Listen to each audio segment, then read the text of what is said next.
Chapter The Necklace, page number 41.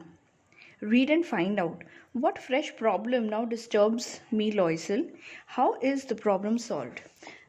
So far, we have seen that Matilda has got 400 francs from her husband to get a beautiful dress for the approaching ball. Now we continue. The day of the ball approached, and Loisel seemed sad, disturbed, anxious. Nevertheless, her dress was nearly ready. Her husband said to her one evening, "What is the matter with you? You have acted strangely for 2 or 3 days." Now, Loisel, Matilda, she, in spite of having a beautiful dress, was again unhappy. Now, this Matilda, she never accepted her limited source, her limited ways of earning. She always wanted everything which was luxurious, and therefore she again was unsatisfied with whatever things she had. Even the beautiful dress which she had managed to get it, she was unhappy with it because she had other reasons for the same. And she responded, "I am vexed not to have a jewel, nothing to adorn myself with. I shall have such a poverty stricken look. I would prefer not to go to this party." Now, this lady again she comes up with another bickering, saying that I don't have any jewelry to wear with it. I have a dress, but then I don't have any jewelry to adorn myself, so it's better that I do not go. He replied, "You can wear some natural flowers. In this season, they look very chic." He says that you can wear something like natural flower. It is very trendy and it looks very good. It makes you look young. She was not convinced. "No," she replied. "There is nothing more humiliating than to have a shabby air in the midst of rich women." She says that, "No, I'm not going to do anything like that. The place will be full of rich women from all around the place, and I'm wearing something which is so ordinary, or I'm not having any good jewelry that is going to make me look very shabby." Shabby air in the midst of rich women. It means that she's going to have a a shabby appearance in presence of other rich women. Then her husband cried out, "How stupid we are! Go and find your friend, go and find your friend, Forestier, and ask her to lend you her jewels." Now Matilda's husband says that, "Oh, this is so stupid of us. We did not think of this before. Go to Madame Forestier. She's your friend. She must be having something. You can borrow something from her." She uttered a cry of joy. "It is true," she said. "I had not thought of that." Now she is happy with the idea and she says that, okay, I'll do that. The next day she took herself to her friend's house and related her story of distress. Forestier went to her closet, took out a large jewel case, brought it, opened it, and said, "Choose, my dear." Now, Forestier or Madame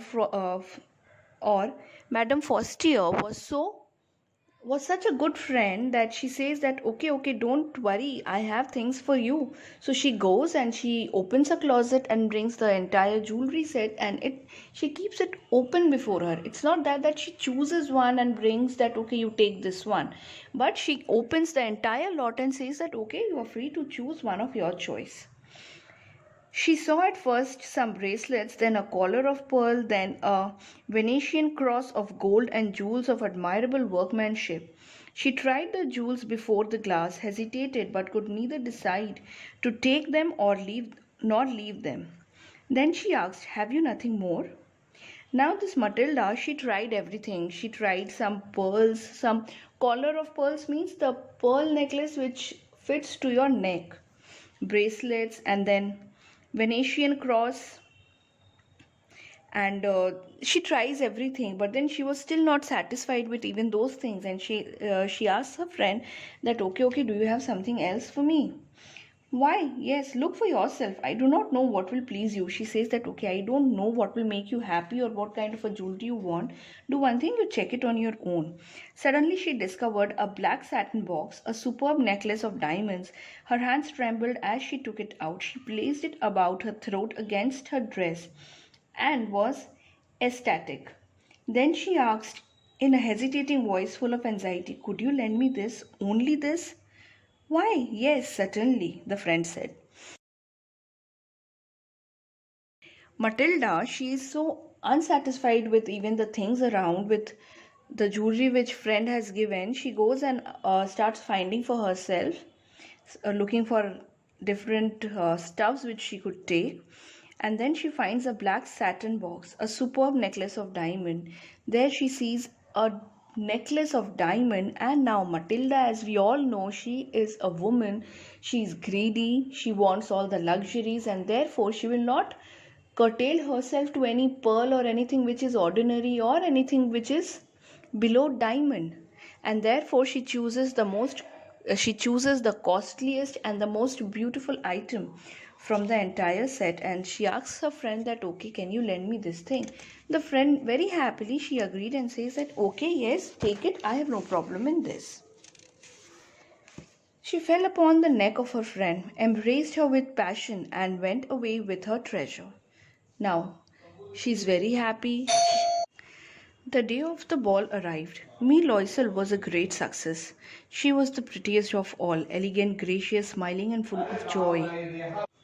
All the men noticed her, asked her name, and wanted to be presented. She danced with enthusiasm, intoxicated with pleasure, thinking of nothing but all this admiration, this victory so complete and sweet to her heart. Now, Matilda, on the day of the ball, she had a beautiful gown, a beautiful necklace to adorn herself with. That day turned out to be the best day for her. It was a great success. She looked beautiful, the most elegant, gracious, and all this in return gave her so much happiness that happiness within her could be seen on her face. She was very happy. She went on dancing with full joy and enthusiasm. She was full of pleasure, and she thought of nothing but only the admiration which she got that day. And therefore, that particular day turned out to be one of the best memories of her life. She went home towards 4 o'clock in the morning. Her husband had been half asleep in one of the little salons since midnight, with three other gentlemen whose wives were enjoying themselves very much. Now, some of the ladies were enjoying themselves at the ball party, and their husbands, they thought that it's good that they should enjoy, because even they don't get such kind of opportunities to visit such balls. So the men, they rested themselves in little salons, and the wives, they partied there.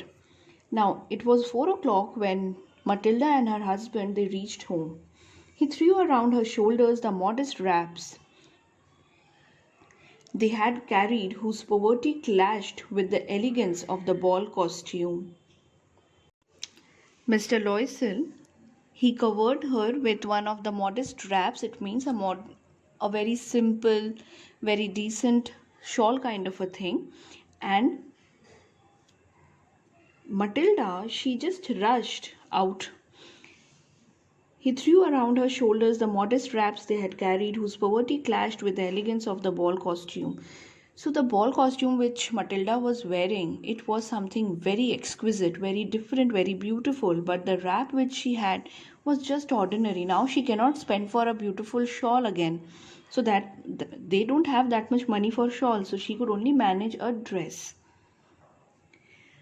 She wished to hurry away in order not to be noticed by the other women who were wrapping themselves in rich furs. Now, the other women, they had no ordinary shawl, but they had some rich furs, the leather and furs which they had.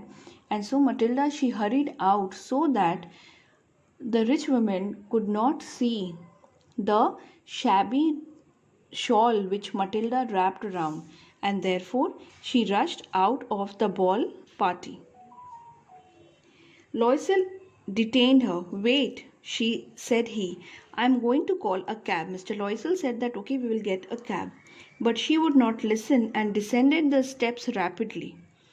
Now she thought that if she stayed, the other ladies would see her, and therefore she hurriedly came down. When they were in the street, they found no carriage, and they began to seek for one, hailing the coachman whom they saw at a distance. Now they were down and they were trying to find some carriage, but they could not find any, and so at last they saw a coachman, a small carriage, and they went towards that. They walked along toward the river, hopeless and shivering. Okay, so far they have not got any coaches, and they were walking. And they were walking towards the river, hopeless and shivering. Hopeless, why? That Matilda was hopeless that the day was over, the ball was over, the kind of the moment which she has lived is never going to come back, and hopeless even maybe because they were not getting any cab, and shivering because of cold. Finally, they found one of those old carriages that one sees in Paris after nightfall. Now, they did not get any good carriage, maybe a very simple, decent carriage which was not very frequently used by others. It took them as far as their door, and they went wearily up to their apartment. It was all over for her. And on this part, he remembered that he would have to be at the office by 10 o'clock. Now, for Matilda, that day was over. They boarded that carriage. It took them till the door, and they were both tired. They were all done with the rejoicing which they had. Now, for Matilda, that day was over. That day of rejoicing, of joyful moment, it was over. The ball, the celebration, the adornment, the beautiful dress, and everything, the fairy like, the dream like sequence for her, everything was over. But on contrary, Mr. Loisel, Matilda's husband, for him, it was just like any other day, and he remembered that next morning, 10 o'clock, he had to be at his office. She removed the wraps from her shoulders before the glass for a final view of herself in her glory. Suddenly she uttered a cry. Her necklace was not around her neck. So Matilda, before she changed the dress, she once gave a glance to the beautiful lady she was looking that day. She gave a nice look to herself and knew that maybe this day is never going to come, and so it was the view of her glory which she gave. And all of a sudden she cried in horror. Why? Because the necklace which she was wearing, the diamond necklace which she was wearing, it was not there. It was lost. It was gone. And therefore, Matilda's day's excitement came to an end with a horror.